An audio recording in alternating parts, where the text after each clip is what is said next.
اپنی گفتگو مختصر کر رہا ہوں یہ کہہ کر وَاجْتَنِبُوا قَوْلَ الزُّورِ کہ بچو جھوٹی باتوں سے۔ جھوٹ کی رفتار بہت تیز ہے لیکن منزل پر سچ ہی پہنچتا ہے، جھوٹ کبھی منزل مقصود کو نہیں پہنچتا۔ اللہ کے پیارے نبی محمد رسول اللہ صلی اللہ تعالی علیہ وسلم ارشاد فرماتے کہ جب کوئی بندہ جھوٹ بولتا اپنی زبان سے کوئی جھوٹا الفاظ ادا کرتا ہے اس کی بدبو اتنی ہوتی ہے کہ فرشتے 1 میل دور چلے جاتے ہیں۔ اس جھوٹ کی بدبو کی وجہ سے فرشتے 1 میل دور چلے جاتے ہیں۔ اللہ تبارک و تعالی ہم سبوں کو جھوٹ کی لعنت سے محفوظ فرمائے۔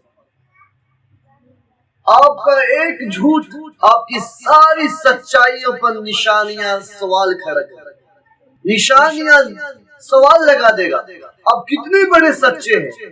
ایک جھوٹ بولتے ہیں آپ کی ساری سچائی پر نشانیاں سوال کھڑا۔ اللہ کے پیارے نبی محمد رسول اللہ صلی اللہ تعالی علیہ وسلم نے ارشاد فرمایا کہ منافق کی 3 علامتیں۔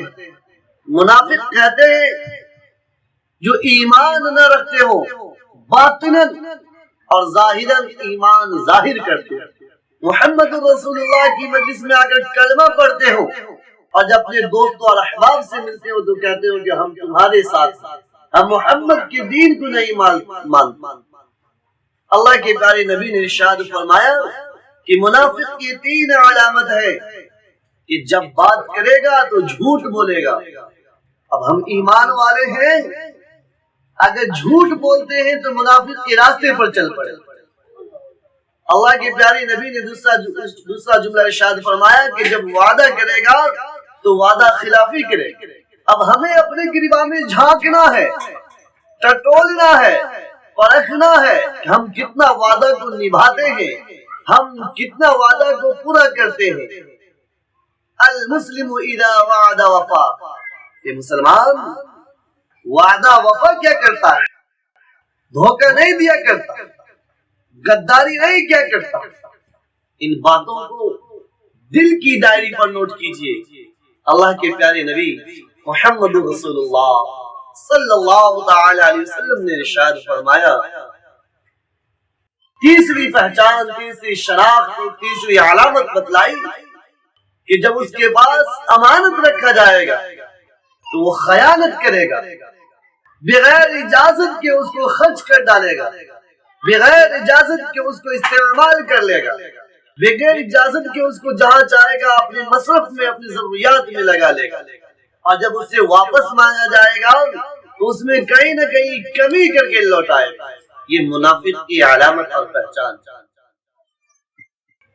جھوٹ ایک ایسی قینچی ہے کہ دوست و احباب کے سارے تعلقات کو کاٹ کر ختم کر دیتے، ختم کر دیتے۔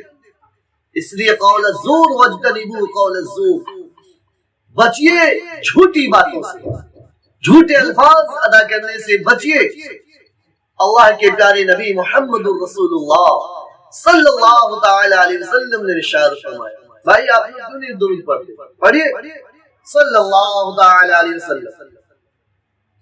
اللہ کے پیارے نبی محمد رسول اللہ صلی اللہ تعالی علیہ وسلم نے ارشاد فرمایا کہ ایک بندہ سچ بولتا ہے اور سچ پر قائم رہتا ہے حتیٰ کہ وہ صدیق کے درجے کو پالے، اور ایک بندہ جھوٹ بولتا ہے اور اس پر قائم رہتا ہے، استقامت کے ساتھ قائم رہتا ہے،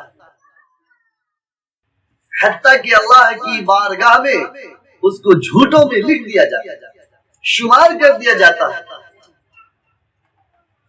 جھوٹ ایک ایسا شبد ہے جن سے ہر انسان نفرت کرتا ہے، لیکن ایک پوائنٹ کی بات آج آپ کو بتلا دیتا ہوں کہ 3 موقع سے، بولو کتنے موقع سے؟